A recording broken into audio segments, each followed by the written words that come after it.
Hello everyone, ഇന്ന് നമ്മൾ ഓടിക്കുന്ന വണ്ടി കർവിൻ്റെ പെട്രോളാണ്. ഇത് കുറച്ച് ഇമ്പോർട്ടൻ്റ് ആയിട്ടുള്ള മോഡലാണ്. കാരണം ഈ എഞ്ചിൻ കുറേ കാലമായിട്ട് ഡെവലപ്മെൻറ്റിലായിരുന്നു. നമ്മൾ നെക്സോണിൻ്റെ ഫേസ് ലിഫ്റ്റ് വന്ന സമയത്തും മുന്നേ പല വണ്ടികൾ വന്നപ്പോഴും നമ്മൾ പറഞ്ഞിട്ടുണ്ട് ഈ ഒരു GDI എഞ്ചിൻ അവർ അതിൽ ഇൻട്രൊഡ്യൂസ് ചെയ്യുന്നുള്ളത്. പക്ഷേ it took them a long time. അപ്പോൾ അതുകൊണ്ട് ഈ ഒരു ഇവാലുവേഷൻ കാറിനേക്കാൾ കൂടുതൽ നമ്മൾ എഞ്ചിനെ കുറിച്ചായിരിക്കും. കാരണം കാറിൻ്റെ നമ്മൾ റിവ്യൂ നേരത്തെ ചെയ്തിട്ടുണ്ട് കർവ് EVയിൽ. അപ്പോൾ അതുകൊണ്ട് അതിനെക്കുറിച്ച് അധികം ഇലാബറേറ്റ് ആയിട്ട് പറയേണ്ട എന്ന് വിചാരിക്കുന്നു. എക്സ്റ്റീരിയർ സ്റ്റൈലിംഗ് ഒക്കെ നിങ്ങൾക്കറിയാം, കൂപ്പേ SUV എന്ന് അവർ വിളിക്കുന്ന ഒരു ഫാസ്റ്റ് ബാക്ക് സ്റ്റൈലിംഗ് ആണ്.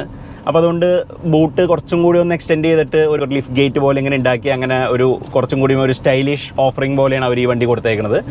ആൻഡ് അതൊരു സെഗ്മെൻറ്റിലൊരു ഡിഫറൻഷ്യേറ്ററും ആണ്. കാരണം നമുക്ക് ഇപ്പോൾ യൂഷ്വൽ ബോക്സി ക്രോസ് ഓവറുകളുടെ ഇടയിൽ ഇതൊരു ഇത്രയും കൂടി ഒരു വെറൈറ്റി ഉള്ളൊരു സ്റ്റൈലിംഗ് കൊടുക്കുന്നു. വെറൈറ്റി ഇഷ്ടമാവാം, ഇഷ്ടമാവാതിരിക്കാം. കുറച്ച് പോളറൈസിംഗ് ആണ്. കർവ് EVയുടെ കമൻസിൽ നമ്മൾ കണ്ടിരുന്നു കുറേ പേർക്കൊന്നും ആ സ്റ്റൈലിംഗ് ഇഷ്ടമായിട്ടില്ല എന്നുള്ളത്. But I think it's all right. നമ്മൾ ഒരു യെറ്റ് അനദർ SUV എന്ന് പറഞ്ഞ കൂടി ഇറക്കുന്നതിന് പകരം Tata Motors have chosen something that's really nice and stands out. കുറച്ചൊരു ലാംബോർഗിനി ഉറൂസ് പോലത്തെ സ്റ്റൈലിംഗ് ആണ് ബാക്കിൽ നിന്നൊക്കെ പലരും പറയുന്നുണ്ട്. എനിക്ക് ഉറൂസ് അധികം കാണാൻ പറ്റിയിട്ടില്ല. But still I like the way it looks. ഒരു കുറച്ചൊരു മോഡേൺ ടേക്കാണ് നമ്മുടെ ഇപ്പോൾ കറൻ്റ്ലി കാണുന്ന SUVകളിൽ നിന്ന്. ചെറിയൊരു പ്രപ്പോർഷൻ തെറ്റുണ്ട്. ആസ് ഇൻ ബോഡിയും അതൊക്കെ കുറച്ച് ഒരു ഓവർ സൈസ്ഡ് ആയിട്ട് നമുക്ക് തോന്നുന്നുണ്ട്. ബാക്കിൽ നിന്ന് നോക്കുമ്പോൾ ഭയങ്കര ബൾക്കിയാണ്. But it works from the front 3/4 നിന്ന് കാണാൻ നല്ല ഭംഗിയുണ്ട്. നെക്സോൺ തന്നെ കുറച്ചൊരു ബോക്സിനെസ് ഇന്ന് വിട്ട് നിൽക്കുന്ന പോലത്തെ ഒരു SUV ആയിരുന്നു. ഇതിപ്പോൾ ദിസ് ടേക്സ് അനദർ ലെവൽ. കുറച്ചും കൂടെ ഒന്ന് സ്ട്രെച്ച് ചെയ്ത പോലെയാണ് നമുക്ക് ഇതിൻ്റെ ഷേപ്പ് കാണുമ്പോൾ തോന്നുന്നത്. നെക്സോൺ എന്ന് പറയാൻ കാരണം അണ്ടർനീത്ത് ഇത് നെക്സോണായിട്ട് കുറേ കമ്പോണൻസ് ഷെയർ ചെയ്യുന്നുണ്ട്. കാരണം നെക്സോണിൽ യൂസ് ചെയ്തേക്കുന്ന സെയിം X1 പ്ലാറ്റ്ഫോമാണ്, വിച്ച് ഈസ് ഇൻഡിക്ക ഡിറൈവ്ഡ്. അത് ടാറ്റ ഇത്രയും കാലം കൊണ്ട് റിഫൈൻ ചെയ്ത് now it's being used in the curve. ഇത്രയും കൊല്ലം അവരത് യൂസ് ചെയ്തു എന്നുള്ളത് നല്ല കാര്യമാണ് ഒരു തരത്തിൽ. കാരണം കണ്ടിന്യൂസ് ഇയേഴ്സ് ഓഫ് ഡെവലപ്മെൻറ്റ് ഉണ്ട്. But then again it's an old platform. നമുക്ക് പിന്നീടുണ്ടായ ഓൾട്രോസിലുള്ള പ്ലാറ്റ്ഫോമൊക്കെ ഓടിക്കുമ്പോൾ ദാറ്റ് ഫീൽസ് വേ ഡിഫറെൻറ്റ്. പഞ്ചും അങ്ങനത്തെ വണ്ടികളൊക്കെ കുറച്ചും കൂടിയും ഒരു ഡിഫറെൻറ്റ് റോഡ് മാനേഴ്സാണ് എക്സിബിറ്റ് ചെയ്യുന്നത്. ദാറ്റ് സെഡ് ഇതിൽ കുറേയധികം മാറ്റങ്ങൾ വന്നിട്ടുണ്ട്. നമ്മൾ 1-2 വീഡിയോസ് ടെക്നിക്കൽ കാര്യങ്ങളൊക്കെ എക്സ്പ്ലെയിൻ ചെയ്തിട്ട് ഷോർട്സും റീൽസൊക്കെ ആയിട്ട് ഇട്ടിട്ടുണ്ട്. അത് കണ്ടു കഴിഞ്ഞാൽ നിങ്ങൾക്ക് അതിൻ്റെ കൺസ്ട്രക്ഷനിലുള്ള കാര്യങ്ങളൊക്കെ മനസ്സിലാവും. അത്രയും ടെക്നിക്കലായിട്ട് ഈ ഒരു റിവ്യൂ കൊണ്ടുവരണ്ട. കാരണം ജനറൽ കാർ മേടിക്കുന്ന ആൾക്കാർക്കും കൂടി വേണ്ടിയിട്ടുള്ള റിവ്യൂ ആണ്. ഇന്ന് ഓണമാണ്. ഞാൻ ആക്ച്വലി ഓണം ടാറ്റക്കാരുടെ കൂടെയാണ് ആഘോഷിച്ചത്. അപ്പോൾ നിങ്ങൾ പലപ്പോഴും വീഡിയോകളിലൊക്കെ പറയാറുണ്ട് ടാറ്റ വണ്ടികൾ എന്താ അത്ര ഇഷ്ടമല്ലേ, ടാറ്റയുടെ കമ്പനി പൊതുവേ കുറ്റം പറയാറുണ്ടല്ലോ എന്നൊക്കെ ഉള്ളത്. ഓണം പോലും ടാറ്റയുടെ കൂടെ സെലിബ്രേറ്റ് ചെയ്യുകയാണ്. സോ ഇനി ആ കുറ്റം പറഞ്ഞേക്കരുത്. പക്ഷേ ഉള്ളത് നമ്മൾ പറയണം. എന്തെങ്കിലും കുഴപ്പങ്ങളുണ്ടെങ്കിൽ നമ്മളത് പറയണം. That's my job. അല്ലാതെ വളരെ പ്രൈസ് ചെയ്തിട്ട് വണ്ടി വളരെ നല്ലതാണെന്ന് പറയാനാണെങ്കിൽ അങ്ങനത്തെ കുറേ റിവ്യൂസ് അപ്പുറത്തുണ്ട്. നിങ്ങൾക്കത് പോയി കാണാം. നമ്മൾ നമ്മുടെ ഫേവറേറ്റ് സ്റ്റുഡൻസിനെ ടീച്ചേഴ്സ് എപ്പോഴും കുറ്റം പറയും. ലൈക്ക് ഇപ്പോഴും നമ്മളിങ്ങനെ നീ അത് ശരിയായിട്ടില്ല, നീ ഇത് ശരിയാവണം എന്ന് പറയാം. അത് നന്നാവാൻ വേണ്ടിയിട്ടാണ്. So same thing applies to Tata and Mahindra. പറയുമ്പോൾ നമ്മുടെ വളരെ മനസ്സിലുള്ള നമുക്ക് ഇന്ത്യൻ എന്ന് പറഞ്ഞ് അഭിമാനിക്കാവുന്ന 2 കമ്പനികളാണ്. സോ അവരെന്തെങ്കിലും വണ്ടി ഉണ്ടാക്കുമ്പോൾ ചെറിയ കുറ്റങ്ങളും കുറവുകളൊക്കെ ഉണ്ടെങ്കിൽ നമ്മളത് വീഡിയോയിൽ പറയാറുണ്ട്. വിത്ത് ദാറ്റ് നമുക്ക് ഇതിൻ്റെ റിവ്യൂവിലേക്ക് വരാം. ഇതിൻ്റെ front and styling Curvv EV എന്ന് കുറച്ച് ഡിഫറെൻ്റ് ആണ്. ഇത്രയും കൂടിയും ഒരു വലിയൊരു ഗ്രില്ല് അവിടെ കൊടുത്തിട്ടുണ്ട്. ഗ്രില്ല് ബേസിക്കലി ഒരു കോസ്മെറ്റിക് എലമെൻറ്റ് പോലെയാണ്. അതിൽ ചെറിയ ഓപ്പണിങ്സേ ഉള്ളൂ. ബാക്കിയെല്ലാം നമുക്ക് സ്റ്റൈലിങ്ങിന് വേണ്ടിയിട്ട് കൊടുത്തേക്കുന്ന കുറേ കാര്യങ്ങളാണ്. പക്ഷേ ആ ഒരു ഗ്രില്ല് വന്നപ്പോൾ തന്നെ ഫ്രണ്ടിന് കുറച്ചും കൂടി ഒരു ക്യാരക്ടർ ഉണ്ട്. കർവ് EVയിലും കുറച്ചും കൂടി ഒരു ഫ്രണ്ടൽ ഫേസിൽ കാണുമ്പോൾ ഇത്രയും കൂടി ഒരു സഫാരി പോലത്തെ ഒരു ലുക്കൊക്കെ വന്നിട്ടുണ്ട്. ആൻഡ് ഈ ഒരു കളറും സഫാരിയായിട്ട് ഇൻസ്പയർഡ് ആണ്. നമ്മൾ സഫാരിയിൽ കണ്ട പോലത്തെ ആ ഒരു കളറാണ്. ഗോൾഡ് എസൻസ് എന്നാണ് ഇത് വിളിക്കുന്നത്. സഫാരിയിലത്തെ ഷെയ്ഡ് കുറച്ച് ഡിഫറൻ്റ് ആണ്. ഇത് ഇത്രയും കൂടി ഒരു റെഡിഷ് ടോണുള്ള ഒരു കോപ്പർ പോലത്തെ തോന്നുന്ന ഒരു കളറാണ്. Safari is more towards gold. അത് രണ്ടും ഒപ്പം കണ്ടാൽ മനസ്സിലാവും. ഇതിൽ 1-2 ക്രോം എലമെൻറ്റ്സ് ഉണ്ട്. EVയിൽ ഇവിടെ സൈഡിൽ ബ്ലാക്ക് വരുന്ന ഭാഗത്തൊക്കെ ഇതിന് ചെറിയ ക്രോം ഫിനിഷൊക്കെയാണ് ഡോറിൻ്റെ വിൻഡോൻ്റെ സൈഡിലുള്ള ആ ട്രിമ്മിനൊക്കെ കൊടുത്തേക്കുന്നത്. അതുപോലെ വീൽസ് ഡിഫറൻ്റ് ആണ്. വീൽസ് ശരിക്കും ഒരു 10 സ്പോക്ക് ഡിസൈനാണ്. പക്ഷേ ആ 2 സ്പോക്കുകൾ ഒന്നിച്ച് ഒറ്റ ഇതായിട്ട് ഒരു ഹെക്സഗൺ പോലത്തെ ഒരു ഷേപ്പിൽ നമ്മുടെ ഒരു ലാംബോർഗിനിയിലൊക്കെ പണ്ട് കണ്ട പോലത്തെ ഒരു ഡിസൈനാണ് നമുക്ക് വീല് കാണുമ്പോൾ തോന്നുക. അതിൽ തന്നെ ചെറിയ എയറോ ഇൻസേർട്സ് ഒക്കെ കൊടുത്തിട്ടുണ്ട്, പ്ലാസ്റ്റിക് കൊണ്ട് ഉണ്ടാക്കിയത്. It looks okay. എനിക്ക് അത്ര ഭംഗിയൊന്നും തോന്നിയിട്ടില്ല. എസ്പെഷ്യലി ഇതിൻ്റെ ഈ വീൽ ആർച്ചസ് ബ്ലാക്ക് ആയിട്ട് വലിയ സൈസിൽ കൊടുത്തേക്കണോണ്ട് നമുക്ക് ആ വീല് 18 ഇഞ്ച് സൈസ് ഉണ്ടെന്നുള്ള പോലും നമുക്ക് ചില സമയത്ത് മനസ്സിലാവില്ല. ആസ് എ ഡിസൈൻ അത് നമുക്കൊരു ചിലപ്പോൾ നമുക്ക് തോന്നും ഇത്രയും കൂടി വലിയ വീലായിരുന്നെങ്കിൽ എന്നൊക്കെ നമ്മൾ വിചാരിക്കും. But then when you look at the spec അത് 18 ഇഞ്ച് ഉണ്ട്. അപ്പോൾ ആ വീൽ ആർച്ചസ് ഇങ്ങനെ വലുതാവുമ്പോൾ അതും അതിൻ്റെ ഇടയ്ക്കുള്ള വീലിൻ്റെ ഇടയിലുള്ള ഗ്യാപ്പും എല്ലാം കൂടി നമുക്ക് ആ വീലിൻ്റെ ഡയമീറ്റർ നമുക്ക് ഇത്തിരി ഒന്ന് ഹൈഡ് ചെയ്യുന്നുണ്ട്. ബട്ട് 18 ഈ ഒരു സെഗ്മെൻറ്റിൽ മാക്സിമം സൈസാണ്. നമ്മൾ കണ്ടിട്ടുണ്ട് ക്രെറ്റ N-ലൈനിലും അതുപോലെ സെൽറ്റോസിൻ്റെ ടോപ്പ് എൻഡ് വേർഷൻസിലും അതുപോലെ അൽക്കസാറിൽ അങ്ങനത്തെ വണ്ടികളിലൊക്കെയാണ് നമ്മൾ സാറിന് 18 ഇഞ്ച് കണ്ടേക്കുന്നത്. ഇതും 18 ആണ്. ബാക്കിലേക്ക് വരുമ്പോൾ നമുക്ക് കാണാൻ പറ്റും ആ ഫാസ്റ്റ് ബാക്ക് സ്റ്റൈലിങ്ങിൽ അവർ ആ ഒരു ഇൻറ്റഗ്രേറ്റഡ് ആയിട്ടുള്ള വലിയ ടെയിൽ ലൈറ്റ് കൊടുത്തിട്ടുണ്ട്, which runs end to end. അതിന് ബ്ലാക്ക് ഫിനിഷാണ്. ഇതിൻ്റെ ലോവർ വേർഷൻസിൽ അത് ഫുള്ളായിട്ട് കത്തില്ല, പക്ഷേ ഈ ടോപ്പ് എൻഡ് വേർഷനിൽ നമുക്ക് ഒരറ്റം തുടങ്ങി മറ്റേ അറ്റം വരെ കത്തുന്നത് കാണാൻ പറ്റും. ടെയിൽ ഗേറ്റ് പവേർഡ് ആണ്, നമുക്ക് ജസ്റ്റ് കൺട്രോളൊക്കെ കൊടുത്തിട്ടുണ്ട്. അപ്പോൾ നമ്മൾ കാലടിയിൽ കൊണ്ടുപോയി വേവ് ചെയ്ത് കഴിഞ്ഞാലൊക്കെ ടെയിൽ ഗേറ്റ് ഓട്ടോമാറ്റിക്കായിട്ട് ഓപ്പൺ ആവും. ക്ലോസിംഗും നമുക്ക് ഇലക്ട്രിക്കായിട്ട് ചെയ്യാൻ പറ്റും. ഉള്ളിലേക്ക് വരികയാണെങ്കിൽ ഇറ്റ്സ് അഗെയിൻ ഫെമിലിയാരിറ്റി. നമ്മൾ കർവ് ഇവിയും അതുപോലെ തന്നെ നെക്സോണിലും കണ്ട പോലത്തെ സെയിം ഡാഷ് ബോർഡൊക്കെയാണ്. ഈ വണ്ടിയുടെ ഒരു വലിയ പ്രശ്നവും അത് തന്നെയാണ്. കാരണം നമ്മൾ ആദ്യം കർവ് കണ്ടപ്പോൾ നമുക്ക് ഇതിൻ്റെ ഇൻറ്റീരിയറൊക്കെ കൂടി വളരെ മോഡേണിഷായിട്ട് തോന്നിയിരുന്നു അന്നത്തെ റെൻഡറിങ്ങിലും ബാക്കിയൊക്കെ. പക്ഷേ പിന്നീട് അതേ ഡിസൈൻ തന്നെ നമ്മൾ എല്ലാ വണ്ടികളിലും കൊടുക്കുന്നത് കണ്ടു. സെയിം ഡാഷ് ബോർഡ് നമ്മൾ നെക്സോണിൽ കണ്ടു, അതിൻ്റെ തന്നെ വകഭേദങ്ങൾ നമ്മൾ സഫാരി ഹാരിയറിലൊക്കെ കണ്ടു. അതുകൊണ്ട് ഇപ്പോൾ കാണുമ്പോൾ ഒരു പുതിയൊരു വണ്ടി എന്നുള്ള പോലത്തെ ഒരു ഫീലിംഗ് നമുക്കില്ല. പക്ഷേ ഇത് വാങ്ങിച്ച് ഉപയോഗിക്കുന്ന ഒരാൾക്ക് ഇറ്റ് സ്റ്റിൽ ന്യൂ. അയാൾ നോക്കുമ്പോൾ ഏതർ ബൈ എ നെക്സോൺ അല്ലെങ്കിൽ ഒരു കർവ്. അപ്പോൾ അതുകൊണ്ട് അത് മേടിക്കുന്ന ഒരാൾക്ക് അതൊരു വലിയ പ്രശ്നമല്ല.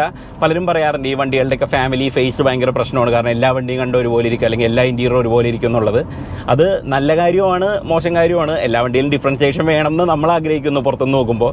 പക്ഷേ ഈ ഒരു വണ്ടി മേടിക്കുന്ന ഒരാൾ ആ ഒരു വണ്ടി മാത്രമേ ഉപയോഗിക്കുന്നുള്ളൂ. അപ്പോൾ അയാളെ സംബന്ധിച്ചിടത്തോളം അയാൾക്ക് കുഴപ്പമില്ല. ഫ്രണ്ട് ആൻഡ് സ്റ്റൈലിംഗ് ആ ഒരു വണ്ടിക്ക് മാത്രം എക്സ്ക്ലൂസീവ് ആണ്. ഇപ്പോൾ ഫോക്സ്വാഗൻ ആയാലും BMW ആയാലും ഓഡി ആയാലും എല്ലാത്തിനും ഒരേ എക്സ്റ്റീരിയർ സ്റ്റൈലിംഗ് ആണ്, ഒരേ ഇൻറ്റീരിയറാണ് പലപ്പോഴും കൊടുക്കുന്നത്. അതൊരു ട്രെയിറ്റ് ആണ്. കാരണം ഈ വണ്ടിയുടെ ലോവർ വേർഷൻ മേടിക്കുന്ന ആൾക്കും കൂടിയ വേർഷൻ മേടിക്കുന്ന ആൾക്കും ഒരേപോലത്തെ ഇൻറ്റീരിയേഴ്സ് കിട്ടുന്നുണ്ട്. സമത്വമാണ് അവർ ഉദ്ദേശിക്കുന്നത്. പക്ഷേ നമ്മുടെ ആൾക്കാർക്ക് അത് ഇത്രയും കാശ് കൊടുത്താൽ എനിക്ക് അത് തന്നെയാണ് കിട്ടുക എന്നുള്ള പോലെ തന്നെ. പിന്നെ ബേസ് മോഡൽ മേടിച്ചാൽ പോരെ, A4 മേടിച്ചാൽ പോരെ, 8 മേടിക്കണമെന്നുള്ള പോലത്തെയാണ് നമ്മുടെ മനസ്സിൽ തോന്നുന്ന സംശയം. പക്ഷേ കാർ കമ്പനികൾ നോക്കുമ്പോൾ അവർ ചെറിയ ഫീച്ചേഴ്സ് അല്ലാണ്ട് ബാക്കിയെല്ലാം ഓൾമോസ്റ്റ് സെയിം ഡിസൈൻ ആയിരിക്കും. ആൻഡ് ഒരേ ഡിസൈൻ തന്നെ ക്യാരി ഓവർ ചെയ്യുമ്പോൾ അവർക്ക് ആ ഒരു ഫാമിലി ലുക്കും ആ വണ്ടിക്ക് ഒരു കാലഘട്ടത്തിൽ ഒരേപോലെ ഇരിക്കുന്നത് ഒരു നല്ല കാര്യമായിട്ടാണ് അവർ കാണുന്നത്. Same thing applies for Tata. നമുക്ക് ഈ വണ്ടിയുടെ അകത്ത് പോയാലും നമുക്ക് കാണാൻ പറ്റും ഇത് ഓൾമോസ്റ്റ് എല്ലാം നെക്സോൺ ആണ്, including dashboard, including door pads. Steering ആണ് ഒരു വ്യത്യാസമുള്ളത്. നെക്സോണിന് നമുക്ക് 2 സ്പോക്ക് സ്റ്റിയറിംഗ് കിട്ടുമ്പോൾ ദിസ് ഈസ് എ 4 സ്പോക്ക്. നമ്മൾ സഫാരിയിലും ഹാരിയറിലും ഒക്കെ കണ്ട പോലത്തെ സെയിം 4 സ്പോക്ക് സ്റ്റിയറിംഗ് ആണ്. ആൻഡ് ഈ ഒരു കളർ തീമും ഈ ഒരു ബർഗണ്ടി പോലത്തെ ഈ ഒരു കളറും ഈ പറഞ്ഞ വണ്ടിക്ക് എക്സ്ക്ലൂസീവ് ആണ് ആസ് ഓഫ് നൗ. കർവ് EVക്കൊക്കെ വൈറ്റ് ഇൻറ്റീരിയേഴ്സാണ്, നെക്സോൺ EVക്കൊക്കെ വൈറ്റ് ഇൻറ്റീരിയേഴ്സാണ്. ഇത് കുറച്ചും കൂടിയും ഈസിയാണ് മെയിൻറ്റെയിൻ ചെയ്യാൻ, കാരണം ഡാർക്ക് കളർ ആയതുകൊണ്ട് വലിയ കുഴപ്പം അഴുക്കൊന്നും അങ്ങനെ അറിയില്ല. ഈ seats being the top end ഇത് വെൻറ്റിലേറ്റഡ് ആണ്. നമുക്കിവിടെ സീറ്റിൻ്റെ സൈഡിൽ വെൻറ്റിലേഷൻ കൺട്രോൾ ഉണ്ട്. സീറ്റ് മാക്സിമം വെൻറ്റിലേഷൻ മോഡിൽ കുറച്ച് ലൗഡാണ്, പക്ഷേ എന്നാലും then it's okay. Powered seats ആണ്. സ്റ്റിയറിംഗിന് റീച്ച് അഡ്ജസ്റ്റ് ചെയ്യാൻ പറ്റില്ല, ബട്ട് നമുക്ക് റേക്ക് അഡ്ജസ്റ്റ് ചെയ്യാൻ പറ്റും. അതിൻ്റെ ആംഗിൾ നമുക്ക് അഡ്ജസ്റ്റ് ചെയ്യാൻ പറ്റും.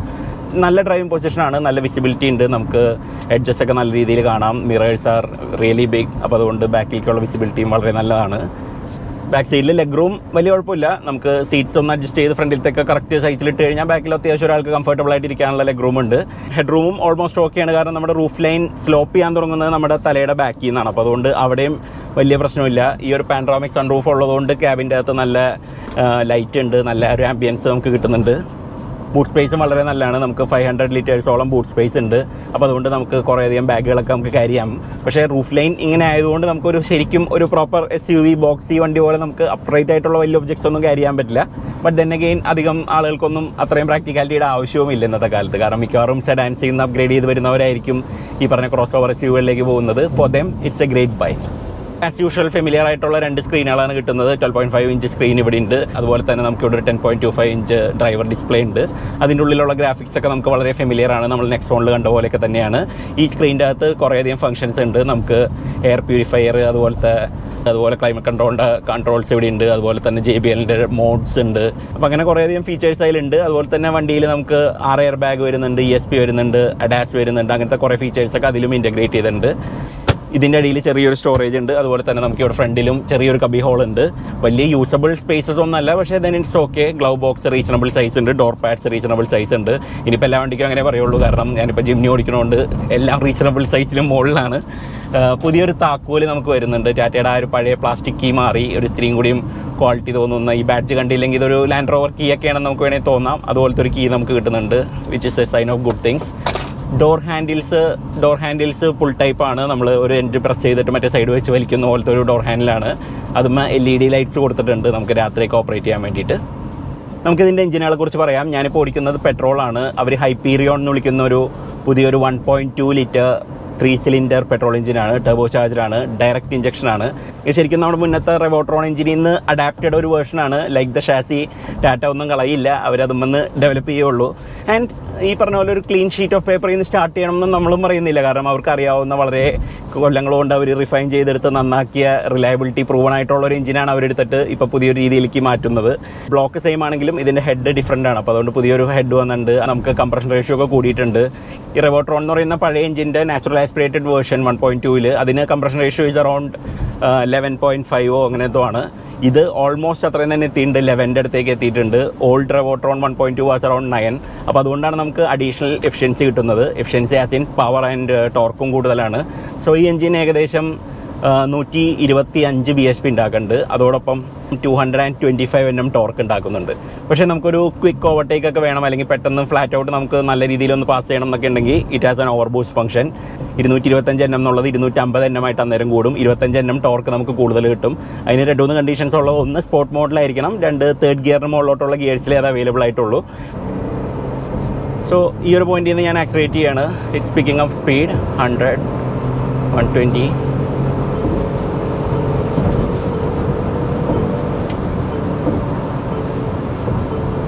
ത്രീ സിലിണ്ടർ ആയതുകൊണ്ട് നമുക്കൊരു റിഫൈൻമെൻറ്റിൽ ചെറിയൊരു പോരായ്മ തോന്നും. അത് ഐഡിൽ ചെയ്യുന്ന സമയത്തൊക്കെ നമുക്ക് ചെറിയ വൈബ്രേഷൻസ് ആയിട്ട് തോന്നും.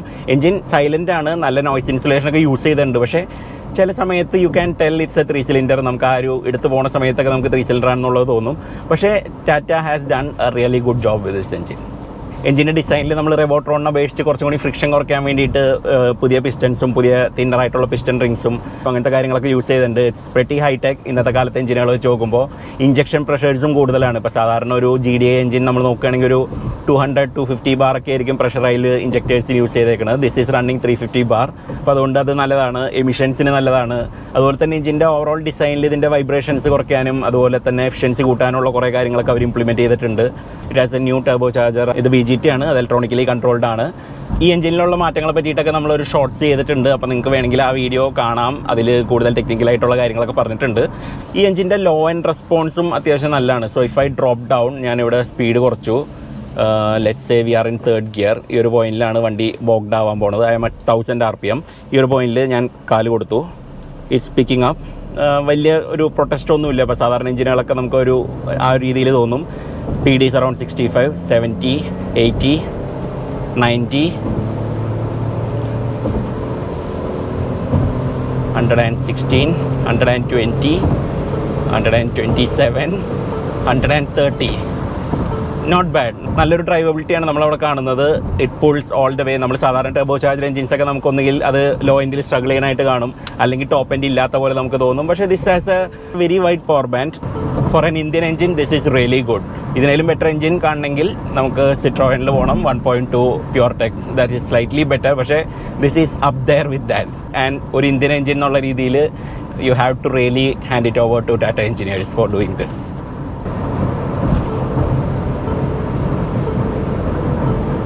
ഗിയർ ഷിഫ്റ്റൊക്കെ ഒരു ഇത്തിരി നോച്ചിയാണ്, പക്ഷേ ക്ലച്ച് ആക്ഷൻ ഭയങ്കര ലൈറ്റാണ്. അധികം ട്രാഫിക്കിലൊന്നും വലിയ സ്ട്രെയിനൊന്നും തോന്നൂല. എല്ലാം കുറച്ച് സ്മൂത്തായിട്ട് തോന്നുന്നുണ്ട്. ഇപ്പോൾ ഇതിൻ്റെ ക്ലച്ച് എൻഗേജ്മെൻ്റ് ഒക്കെ വളരെ പ്രോഗ്രസീവാണ്. അതിനൊരു റീസൺ എന്ന് പറയുന്നത് ഇപ്പോൾ ഇതിൽ ഒരു ഡ്യുവൽ മാസ് ഫ്ലൈ വീലാണ് യൂസ് ചെയ്യുന്നത്. ആൻഡ് അത് കുറേയധികം വൈബ്രേഷൻസ് ഒക്കെ എടുത്ത് കളയുന്നുണ്ട്. അപ്പോൾ അതുകൊണ്ട് നമുക്ക് ബോഡിയിലേക്ക് ട്രാൻസ്മിറ്റ് ചെയ്യുന്ന വൈബ്രേഷൻസ് ഒക്കെ വളരെ കുറവാണ്. നമുക്ക് ഈ വണ്ടി സാധാരണ ഓൾഡ് റെവോട്രോൺ എഞ്ചിനായിട്ട് നെക്സോണിലുള്ള സെയിം എഞ്ചിനായിട്ട് നമുക്ക് വാങ്ങിക്കാൻ പറ്റും. പക്ഷേ I think this is worth it for the extra performance.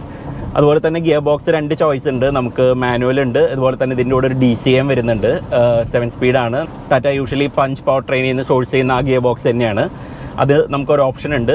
But I M GLAAD ഇത് മാനുവൽ ആയത്. കാരണം ഈ ഒരു എഞ്ചിനെ അസസ് ചെയ്യാനായിട്ട് നമുക്ക് ചിലപ്പോൾ ഒരു ഗിയർ ബോക്സ് വേറെയാണെങ്കിൽ നമുക്ക് ശരിക്കും ഇത്ര ഒരു ഫുൾ എഞ്ചിനെ പറ്റി ഒരു ഐഡിയ കിട്ടില്ല. ഇതിപ്പോൾ ഒരു മാനുവൽ ആയതുകൊണ്ട് ഏത് ഗിയറിൽ എങ്ങനെയാണ് പുള്ള് ചെയ്യുക എന്നുള്ളതിൻ്റെ ഒക്കെ ഒരു ഐഡിയ ഉണ്ട്. ആൻഡ് ഒരു റീസണബിൾ ലെവൽ ഓഫ് ഫണ്ണൊക്കെ ഉണ്ട്. ഇപ്പോൾ ഈ ഒരു പോയിന്റിൽ ഞാൻ ആക്സിലേറ്റർ കൊടുത്തു കഴിഞ്ഞാൽ it goes really well. It's really fun to drive. നമ്മളിപ്പോൾ ഈ ഒരു കർവ് ആക്ച്വലി നല്ല രീതിയിൽ ബിഹേവ് ചെയ്യുന്നുണ്ട്. ചെറിയൊരു കോർണറാണ്, പക്ഷേ it has good grip. Front end അത്യാവശ്യം നല്ല പ്ലാന്റഡ് ആണ്. ബാക്കിൽ യു ക്യാൻ ഫീൽ ആസ് ഒരു ചെറിയൊരു മൂവ്മെൻറ്റ് ഉണ്ട്. കാരണം ഇതിപ്പോൾ കുറച്ച് വെറ്റായിട്ട് കിടക്കുകയാണ് മഴയൊക്കെ പെയ്തിട്ട്. പക്ഷേ എന്നാലും സ്റ്റിയറിംഗ് ആസ് യൂഷ്വൽ ടാറ്റകളിൽ അത്യാവശ്യം നല്ലൊരു കോൺഫിഡൻസ് തരുന്നൊരു സ്റ്റിയറിംഗ് ആണ്. ടാറ്റയുടെ റൈഡ് ആൻഡ് ഹാൻഡ്ലിംഗ് നമ്മൾ മുന്നേ പറഞ്ഞിട്ടുണ്ട് പല വീഡിയോകളിലും. It's very good. അപ്പോൾ ആ ഒരു ഫീല് നമുക്ക് ഈ ഒരു വണ്ടിയിലും കിട്ടുന്നുണ്ട്. ഈ ഒരു വണ്ടിയിൽ ADAS ഫീച്ചേഴ്സൊക്കെ ഉള്ളതുകൊണ്ട് തന്നെ ലെയിൻ്റെ നടുക്കിലേക്കൊക്കെ ചെറുതായിട്ടൊന്ന് വലിക്കുന്നുണ്ട്. ഞാനത് ഓഫ് ചെയ്യാൻ മറന്നുപോയി. ചെറിയൊരു ജമ്പ് ഉണ്ട്, നത്തിങ്. സോ എൻ്റെ ഇപ്പുറത്തൊരു സ്വിഫ്റ്റ് ഉണ്ടായിരുന്നു, അത് ഞാൻ ജമ്പ് ചെയ്യണത് കണ്ടിട്ടാണ് ഞാനത് എടുത്തത്. പക്ഷേ ഇതിൽ ഇറ്റ് ജസ്റ്റ് സെറ്റിൽസ് ഡൗൺ. ഇവരുടെ suspension tuning is really good. ഇപ്പോൾ ആ ഒരു പ്രോപ്പർലി ഡാംഡ് ഫീൽ ഉണ്ട്. നമുക്ക് കർവ് EV ഓടിച്ചപ്പോൾ കുറച്ച് ആ ഒരു വെയിറ്റിൻ്റെ ഒരു ഫാക്ടർ നമുക്ക് തോന്നിയിരുന്നു. പക്ഷേ ദിസ് ഈസ് പ്രോപ്പർലി വെയ്റ്റഡ്. ഇതിന് വണ്ടിയുടെ വെയിറ്റ് നല്ല രീതിയിൽ ഹാൻഡിൽ ചെയ്യാൻ പറ്റുന്നുണ്ട്. സ്റ്റിയറിങ്ങിൻ്റെ ഫീഡ്ബാക്ക് ഒരു ഇത്തിരി കുറവാണ്, but it's very accurate, it's very direct. നമുക്ക് പ്രോപ്പറായിട്ടുള്ളൊരു ലെയിൻ ചേഞ്ച് മെനൂറൊക്കെ ഇറ്റ് ഫീൽസ് വെരി കോൺഫിഡൻറ്റ്. നമുക്ക് ബ്രേക്സും കൂടി ഒന്ന് നോക്കാം. ഈ ഒരു പോയിന്റിൽ ഞാൻ okay, brakes are really good. ബ്രേക്സും കൊള്ളാം. ബ്രേക്സിൻ്റെ ആ ഒരു പെഡൽ ഫീലും കാര്യങ്ങളൊക്കെ കുറച്ചും കൂടി ഇമ്പ്രൂവ് ചെയ്തിട്ടുണ്ട്. ആൻഡ് കർവുകളിൽ the curve really comes alive. സ്റ്റിയറിങ്ങിന് ചെറിയൊരു കിക്ക് ബാക്ക് ഉണ്ട്. ഇപ്പോൾ ആ ഒരു പോയിന്റിൽ കണ്ടിരുന്നു സ്റ്റിയറിംഗ് ഇങ്ങനെ ജസ്റ്റ് ഒന്ന് വൈബ്രേറ്റ് ചെയ്യാനായിട്ട്. That is unnecessary forces. അത് കുറച്ചും കൂടി നമ്മുടെ കയ്യിലോട്ട് വരുന്നുണ്ട്. അന്നാ പ്രോപ്പർ ഫീഡ്ബാക്ക് ഇല്ല താനും. That is something Tata needs to work on. പക്ഷേ but otherwise it's a very good package. So ഈ വണ്ടിയിലുള്ള കുറച്ച് ഇഷ്യൂസും കൂടി നമ്മൾ മെൻഷൻ ചെയ്യണം ഈ ഒരു റിവ്യൂ കംപ്ലീറ്റ് ആവണമെങ്കിൽ. പ്രൊഡക്ഷൻ റിലേറ്റഡ് ആയിട്ടുള്ള കുറച്ച് ഇഷ്യൂസ് ഉണ്ട് കർവിനെ ചുറ്റിപ്പറ്റിയിട്ട്. പക്ഷേ അത് അവരിപ്പോൾ പരിഹരിക്കാമെന്ന് പറഞ്ഞിട്ടുണ്ട്. പക്ഷേ ക്വാളിറ്റി റിലേറ്റഡ് ആയിട്ടുള്ള കുറേ ഇഷ്യൂസ്, പാനൽ ഗ്യാപ്സ് നമുക്ക് കാണാൻ പറ്റും. ചില ഇലക്ട്രോണിക്സ് വർക്ക് ചെയ്യാത്ത നമുക്ക് കാണാൻ പറ്റും. അതുപോലെ തന്നെ ഈ ഒരു പെർട്ടിക്കുലർ വണ്ടിയിൽ ഈ ഒരു ഷെയ്ഡിൽ ഓരോ പാനലിലും കളർ ഡിഫറൻസ് ഉണ്ട്. Which should have never happened. അത് സെപ്പറേറ്റ് ആയിട്ട് ഡോർസ് പെയിൻറ്റ് ചെയ്യണോണ്ടാണോ എന്താണെന്ന് നമുക്കറിയില്ല. പക്ഷേ പല വണ്ടികളിലും ഞാൻ നോട്ടീസ് ചെയ്തത് ചില പാനൽസ് ചില കളറാണ്, ചിലത് ഒരു വേറൊരു ഷെയ്ഡ് ഓഫ് ഗോൾഡാണ്. അത് ഈ ഒരു പെർട്ടിക്കുലർ ഷെയ്ഡിൽ നല്ലോണം എടുത്ത് അറിയുന്നുണ്ട്. ഡാർക്കർ കളേഴ്സിലും മറ്റ് കളേഴ്സിലൊന്നും ചിലപ്പോൾ അറിയില്ല. അപ്പോൾ അതുകൊണ്ട് initially if you are buying ഇങ്ങനത്തെ കളേഴ്സ് അവോയ്ഡ് ചെയ്യുക. അവരൊന്ന് അത് സോർട്ട് ചെയ്യണവരെ. ഇത് സംഭവിക്കാൻ പാടില്ലായിരുന്നു, ബട്ട് സംഹൗ ഈ വണ്ടികളിൽ അതുണ്ട്. ഞാനിതിൻ്റെ ഡീസൽ ഓടിച്ചിട്ടുണ്ടായിരുന്നു. ഡീസലിന് ക്രയോടെക് എന്നാണ് അവർ പുതിയ എഞ്ചിന് നെയിം ചെയ്തേക്കുന്നത്. എസെൻഷ്യലി നെക്സോണിലുള്ള സെയിം 1.5 ഡീസൽ തന്നെയാണ്. ആ എഞ്ചിന് കുറച്ച് അപ്ഡേറ്റ്സ് കൊണ്ടുവന്നിട്ടുണ്ട്. അതിൻ്റെ ഇൻടേക്ക് സൈഡൊക്കെ മാറ്റിയിട്ടുണ്ട്. അതിൻ്റെ എയർ ഫിൽറ്ററും സാധനങ്ങളുടെയൊക്കെ കുറച്ച് ഡിസൈനൊക്കെ ഒന്ന് മാറ്റിയിട്ടുണ്ട്. പവർ ഇൻക്രീസ് ഉണ്ട്. 115 PS ഉണ്ടായിരുന്നത് 118 PS ആയിട്ടുണ്ട് ഇപ്പോൾ ഡീസലിൽ. ടോർക്ക് സെയിം ആണ്, 260 Nm ആണ്. അതിനും DC ഓപ്ഷൻ ഉണ്ട്. പെർഫോമൻസ് നല്ലതാണ് DCയുടെ. പക്ഷേ സ്വയം എഞ്ചിന് DCA കൊടുക്കുന്ന സമയത്ത് ടാറ്റയ്ക്ക് ചിലപ്പോൾ രണ്ടാമത്തെ ഒരു ഓപ്ഷൻ ഉണ്ടായിരുന്നു കാണണം. കാരണം ഹ്യുണ്ടായും 1.5 ഡീസലിൻ്റെ കൂടെ അവരുടെ 6 speed torque converter gear box use ചെയ്യുന്നുണ്ട്. ആൻഡ് ടാറ്റ ഹ്യുണ്ടായിൽ നിന്നാണ് ആ ഗിയർ ബോക്സ് അവരുടെ സഫാരിക്കും ഹാരിയറിനും വേണ്ടിയിട്ട് സോഴ്സ് ചെയ്യുന്നതും. സോ അവർക്ക് വേണമെങ്കിൽ അവർക്ക് ആ 6 സ്പീഡ് ഗിയർ ബോക്സ് തന്നെ വേണമെങ്കിൽ അതിനും കൊടുക്കാമായിരുന്നു. പക്ഷേ സംഭവം അവർ വെൻ വിത്ത് ദ DCA പെട്രോളിന് മേടിക്കുന്നതുകൊണ്ട് ആ ഡീസലിനും അതേ DCA തന്നെ മേടിക്കുന്നതാണ്. അത് നെക്സോണിൽ യൂസ് ചെയ്യുന്ന DCA ആയിട്ട് ചെറിയ വ്യത്യാസങ്ങളുണ്ട് ഇൻറ്റേർണലി. കാരണം ഹയർ ടോർക്കിന് വേണ്ടിയിട്ട് റേറ്റഡ് ആണ് പുതിയ gear box. But it works in the same principle. And ഇവരുടെ DCAകൾ കുറച്ചും കൂടിയും സിംപ്ലറാണ്. സാധാരണ ഫോക്സ് വാഗൺ DCT അല്ലെങ്കിൽ ഹ്യുണ്ടായുടെ DCT ഒക്കെ വെച്ച് നോക്കുമ്പോൾ ദേ കോൾ ഇറ്റ് DCA. DCT തന്നെയാണ്, ഡ്യുവൽ ക്ലച്ചാണ്, വെറ്റ് ക്ലച്ചാണ് യൂസ് ചെയ്യണം. അപ്പോൾ അതുകൊണ്ട് ഹീറ്റിംഗ് ഇഷ്യൂസ് ഇല്ല, അതിൻ്റെ ലൈഫിനൊന്നും വലിയ കുഴപ്പമില്ല എന്നാണ് അവർ ക്ലെയിം ചെയ്യുന്നത്. എഗെയിൻ ഡീസലിൻ്റെ എഫിഷ്യൻസി ഒട്ടും അഫക്റ്റ് ചെയ്യാത്ത രീതിയിലാണ് അതിൻ്റെ ഡ്യുവൽ ക്ലച്ച് ഓട്ടോമാറ്റിക് വന്നേക്കുന്നത്. നമ്മൾ ടോർക്ക് കൺവേർട്ടർ കൊടുത്തിരുന്നെങ്കിൽ ചിലപ്പോൾ 1-2 കിലോമീറ്റർ ഫ്യൂൽ എഫിഷ്യൻസിയിൽ കുറവുണ്ടാവും. അത് നമുക്ക് ആ ഡീസലിൽ നമുക്ക് തോന്നുന്നില്ല. പെർഫോമൻസും ആഡിക്വേറ്റ് ആണ്. നമുക്ക് ആവശ്യത്തിനുള്ള ഒരു പാസിംഗ് പവർ ഉണ്ട്. ഇൻഫാക്ട് ഇതിനേലും ടോർക്ക് ആയതുകൊണ്ട് നമുക്ക് ഡീസൽ ഓടിക്കുമ്പോൾ നമുക്ക് കുറച്ചും കൂടി ഒരു റഷ് അങ്ങനത്തെ ഒരു രീതിയിൽ തോന്നും. ആൻഡ് പെട്രോൾ എഞ്ചിനെ അപേക്ഷിച്ച് നമുക്ക് ആക്സിലേറ്റർ കൊടുക്കുമ്പോഴും നമുക്ക് ഡീസൽ പൊതുവെ വിഷമമില്ല. കാരണം ഫ്യൂൽ എഫിഷ്യൻസി അത്ര അധികം ഒന്നും അഫക്റ്റ് ചെയ്യില്ല എന്നുള്ളത് വെച്ചിട്ട്. അപ്പോൾ അതൊക്കെയാണ് കർവിൻ്റെ പ്രത്യേകതകൾ. നിങ്ങൾക്ക് ഈ വീഡിയോ ഇഷ്ടമായോ എന്നുള്ളതൊക്കെ ഒന്ന് കമൻസിൽ അറിയിക്കുക. അതുപോലെ തന്നെ ഈ വണ്ടി നിങ്ങൾ കൺസിഡർ ചെയ്യുമോ എന്നുള്ളതും കൂടി ഒന്ന് കമൻസിൽ മെൻഷൻ ചെയ്യുക. നമുക്ക് മറ്റൊരു വീഡിയോ ആയിട്ട് വേറെ ദിവസം കാണാം. Thanks for watching.